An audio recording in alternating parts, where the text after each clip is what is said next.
C'est une perte de repères énorme par rapport des repères familiaux, des repères sociaux, et puis autres. Et effectivement, là, j'interviens dès que le diagnostic est posé pour en fait déjà accueillir les émotions, soutenir la patiente et puis répondre à toutes ces questions qui sont qui arrivent là subitement en fait dans son parcours de vie. Et c'est pas un seul rendez-vous que vous avez avec la patiente, après c'est tout un accompagnement. Oui, c'est tout un accompagnement.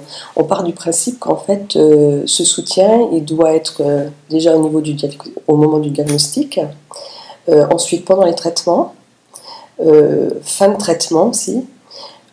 Assurer un suivi aussi quand les traitements sont finis par exemple depuis 3 à 6 mois.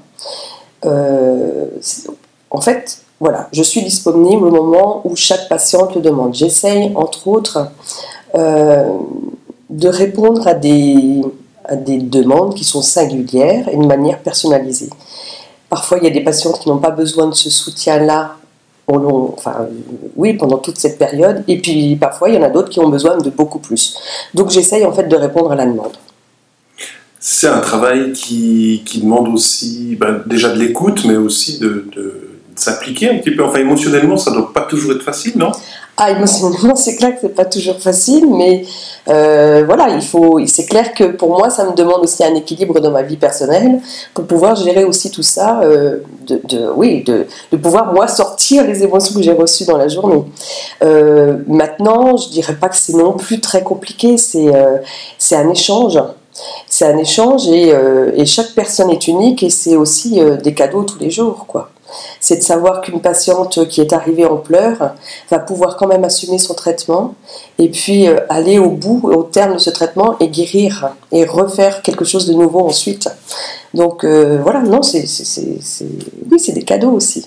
Le fait est, c'est que j'ai aussi la chance de travailler dans une équipe extraordinaire où il y a beaucoup d'empathie. On a un feedback qui est très positif au sein de l'oncologie. Et donc les liens se font aussi avec ces équipes-là, aussi bien les équipes de chirurgie que les équipes d'oncologie, que ce soit médecin d'ailleurs, secrétaire ou infirmière. Peut-être un petit mot d'une association qui existe sur le plan roman, au-delà aussi, mais sur le plan roman, c'est peut-être l'occasion de dire que ça existe. Oui, ça existe et d'ailleurs je fais beaucoup appel à ce genre d'association.